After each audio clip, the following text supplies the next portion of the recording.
Assalamualaikum warahmatullahi wabarakatuh. Waalaikumsalam warahmatullahi wabarakatuh. Alhamdulillah, segala puji bagi Allah. Allahu Rabbul Alamin. Allah yang memiliki, yang mengatur, yang menguasai seluruh alam semesta ini. Alladzi la ilaha illa huwal hayyul qayyum. Dialah Allah. Allah yang tidak ada Tuhan yang berhak disembah kecuali Dia, yang hidup kekal terus-menerus dan mampu mengurus dirinya sendiri. Kalau model kayak kita manusia tidak mampu untuk mengurus diri sendiri. Seorang suami pasti butuh untuk diurusi oleh istrinya. Seorang istri pasti juga butuh untuk diurus oleh suaminya. Apalagi yang namanya anak-anak sangat-sangat butuh untuk diurus oleh kedua orang tuanya. Nah, ketidakmampuan mengurus ini adalah sifat lemah. Dan Allah Tabaraka wa Ta'ala, Allah Rabbul Izzati, jauh daripada sifat itu semua. La ta'khudhuhu sinatu wala naum. Allah tidak pernah mengantuk, apalagi tidur. Karena mengantuk dan tidur ini juga sifat lemah yang dimiliki oleh makhluk. Kalau seandainya ada di antara kita naik motor, ngantuk, kira-kira apa yang terjadi? Subhanallah, musibah yang besar. Jadi kalau seandainya Allah Subhanahu wa Ta'ala di dalam mengurusi bumi ini, Allah dalam keadaan mengantuk, maka demi Allah apa jadinya ini bumi? Nah, la ta'khudhuhu sinatun wala naum. Jadi Allah tidak pernah mengantuk dan Allah tidak pernah tidur. Lahu ma fis samawati wa ma fil ardh. Miliknya segala apa yang ada di langit dan di bumi. Kita ini semua adalah milik Allah. Istri titipan untuk suaminya, suami titipan untuk istrinya, anak-anak titipan untuk kedua ibu bapaknya. Jadi kita semua adalah milik Allah. Subhanallah. Kalau memuji Allah itu Allahu Akbar, tidak akan pernah habis, ya. Allahu Akbar. Allahumma salli wa sallim wa barik ala hadzal nabiyil karim sayyidina wa maulana Muhammadin wa ala alihi wa ashabihi ajma'in, amma ba'd. Kepada Rasulullah yang makamnya senantiasa diziarahi, masjidnya tidak pernah sepi dari orang-orang yang ingin dekat dengan beliau. Kalau setelah matinya beliau, setelah perginya beliau, setelah tidak adanya beliau, begitu banyak orang-orang yang mau dekat dengan beliau. Bagaimana ketika beliau itu masih ada? Subhanallah. Ya, semua orang senang dekat duduk dengan Rasulullah. Bagaimana tidak? Kalau kita punya kekasih, kita senang duduk dengan kekasih kita. Padahal maaf demi Allah, kekasih ini belum tentu mampu menjamin kita masuk surga. Ini Rasulullah. Ketika kita dekat duduk dengan beliau, ini beliau bisa jadi jaminan kita masuk ke dalam surga dan bebas daripada azab api neraka. Maka kepada beliau yang mengaku cinta, yang mengaku senang, sudah sangat sepantasnya untuk memberikan puji-pujian yang baik. Suka bersolawat ibu? Suka ya? Bapak? Ikhwan di belakang? Kelihatan. Kalau orang yang senang baca salawat, mukanya lain. Ya, orang yang senang memuji itu mukanya lain. Allahu Akbar. Sallallahu Rabbuna ala nuril mubin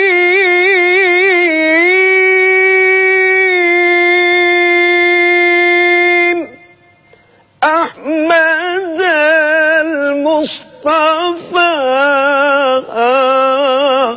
Sayyidil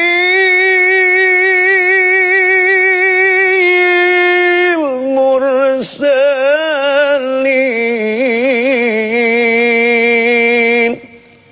Itu untuk Rasulullah sallallahu alaihi wasallam. Hadirin yang dimuliakan Allah, hari ini ada satu bekal yang insya Allah mudah-mudahan bekal ini punya manfaat untuk kita semua. Mobil khusus saya ini yang bicara. Ya. Jadi ada 7 kalimat penyelamat. Yang kalau seandainya kalimat-kalimat ini kita baca, kita amalkan, akan membuat kita mulia di sisi Allah, di sisi para malaikat. Dan sebesar apapun dosa kita, Allah akan mengampuni. 7 kalimat penyelamat ini bukan kita tidak tahu. Tahu insya Allah. Bahkan dari anak kecil sampai orang yang sudah tua renta insya Allah tahu. Cuma seringkali lupa untuk dibaca. Nah, jadi hadirin yang dimuliakan Allah, dari seorang ulama al-faqih Abu Lais Samarkandi, 7 kalimat yang pertama ini adalah apa? Kalau kita mau melakukan sesuatu, ayo dahulukan dengan membaca basmalah. Sesuatu yang didahului dengan kalimat Bismillahirrahmanirrahim. Berarti dia bersandar kepada kekuasaan Allah. Dia bersandar kepada kemahabesaran Allah. Dan dia bertawakal kepada apa? Rahman dan Rahim yang Allah miliki. Jadi jalannya lurus kalau pakai bismillah. Ya, mau berbuat yang haram malu dong karena sudah bismillah. Kan begitu. Nah, itu yang pertama. Yang kedua, hadirin yang dimuliakan Allah. Ketika kita selesai dari melakukan sesuatu, atau ketika kita baru saja mendapatkan satu nikmat yang halal, awas yang halal. Ini tolong digarisbawahi. Senantiasa mengucapkan Alhamdulillah. Tuh kan? Bukannya nggak tahu, tahu semua ini, subhanallah. Alhamdulillahi Rabbil Alamin. Kalau ini diucapkan, ini menjadi satu cermin bahwa kita manusia ini senang bersyukur kepada Allah. Orang yang suka bersyukur, jalan luas. Orang yang suka bersyukur, dunia ini pun menjadi sangat luar biasa luas. Tapi kalau orang yang jauh dari sifat-sifat syukur, seluas apapun ini bumi, jadi sempit. Ya. Dan kalau orang tidak banyak syukur, ini hati pun gak enak. Ya, degup jantungnya juga terlalu kencang karena nggak banyak syukur. Sering sakit kalau orang nggak banyak syukur. Iya kan? Iya. Kalau orang banyak syukur, insya Allah sehat. Jadi kalau hidup mau sehat harus banyak ibu-ibu ya, harus banyak syukur. Suami datang bawa rizki, tidak bawa rizki, yang betul, betul ya. Gitu. Subhanallah. Itu yang kedua. Yang ketiga, hadirin yang dimuliakan Allah. Yang ketiga, kalau kita mau berjanji, kalimat insya Allah itu jauh lebih baik untuk diucapkan terlebih dahulu. Tapi maaf, sekarang ini kalimat insya Allah seringkali nggak bisa dipercaya. Asbab apa? Karena kita yang mempermainkan.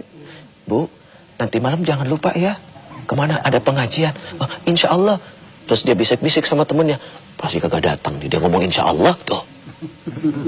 Karena kita yang sering bermain-main dengan kalimat insya Allah. Ya. Ada anak-anak juga yang mulai kehilangan kepercayaan dengan orang tua. Karena apa? Begitu anaknya minta, Pak nanti kalau naik kelas tolong beliin sepeda ya. Bapaknya bilang insya Allah. Tapi insya Allah nggak pernah dibeliin.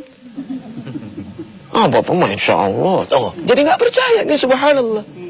Jadi kita yang membuat ini jadi tidak baik. Na'udzubillahi min dzalik, ya. Yang keempat, ketika kita melakukan kekeliruan, ayo cepat-cepat baca istighfar. Ya, astaghfirullahaladzim. Ini cerminan manusia pandai. Jadi orang pintar baca istighfar. Itu namanya orang pintar. Ya. Rabbi inni zalamtu nafsi. Rabbi inni zalamtu nafsi. Ya Allah, ya Rabb, sesungguhnya aku ini adalah orang-orang yang senantiasa menzalimi diri sendiri. Apa arti zalim? Ketika kita berbuat maksiat, sama artinya kita menzalimi apa yang baik yang telah Allah amanahkan kepada kita. Maka yang pantas adalah apa? Faghfir li dzambi.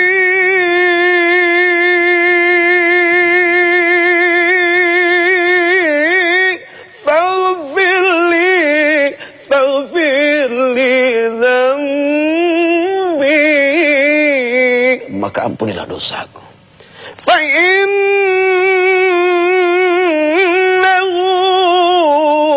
la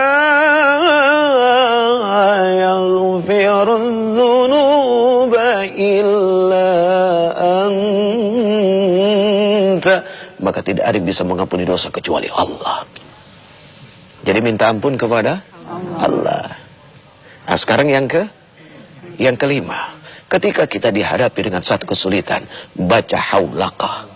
La haula wala quwwata illa billahil aliyyil azim. Tidak ada daya, tidak ada kekuatan apapun kecuali yang dimiliki oleh Allah Azza wa Jalla.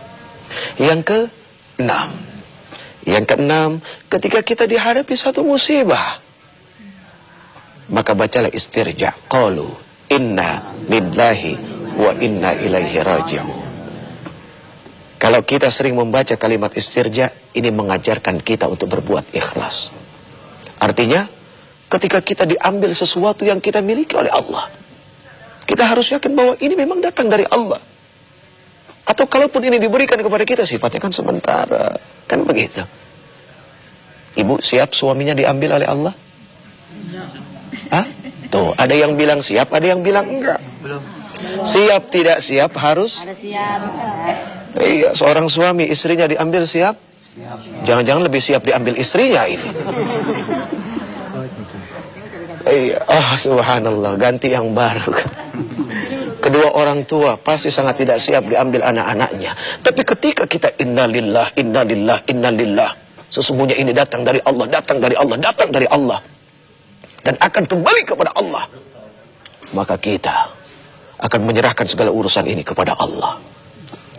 Dan yang terakhir, hadirin, banyak-banyaklah berzikir. Apa makna zikir? Mengingat, ya, mengingat.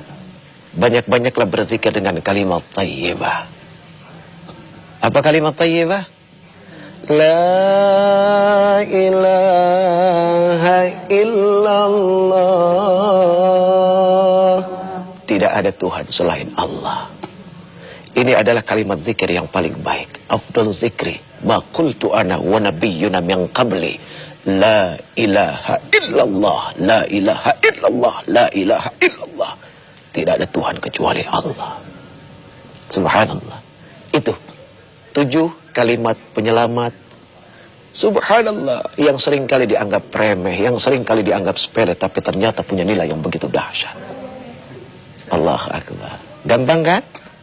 Gampang untuk diingat ya, tapi suka lupa untuk dibacanya. Tapi insya Allah ini adalah ibu-ibu, bapak-bapak, ikhwan-ikhwan yang insya Allah ya akan mencari ketenangan dari sisi Allah. Amin ya Rabbal Alamin. Mungkin ada yang mau tanya? Silakan Ibu Hajjah. Silakan. Assalamualaikum warahmatullahi wabarakatuh. Waalaikumsalam warahmatullahi wabarakatuh. Pak Ustadz, saya mau bertanya, di samping kita membaca yang Pak Ustadz tadi katakan, apa saja yang harus kita zikirkan di waktu kita senggang gitu Pak Ustadz? Waktunya, maksud saya sewaktu kita lagi diam gitu, apa saja yang kita harus zikirkan gitu Pak Ustadz? Iya. Terima kasih. Terima kasih. Hadirin yang dimuliakan Allah. Pada saat kita senggang, pada saat kita sendiri, ya, pada saat kita berdiam diri, selain daripada 7 kalimat penyelamat yang bisa kita baca, di antaranya adalah Subhanallah, walhamdulillah, wala ilaha illallah, Allahu Akbar. Ya. Itu kalau dibaca Subhanallah, dan kalau ditimbang dengan bumi, itu jauh lebih berat itu. Apalagi dalam kondisi bangsa seperti ini. Ya, dalam keadaan bangsa yang tidak jelas. Maaf hadirin, potret bangsa kita seperti apa? Seperti Nabi Allah Yunus di dalam perut ikan paus. Perut ikan paus itu besar, tapi kan tidak pantas untuk didiami oleh manusia. Nah, potret bangsa kita seperti itu.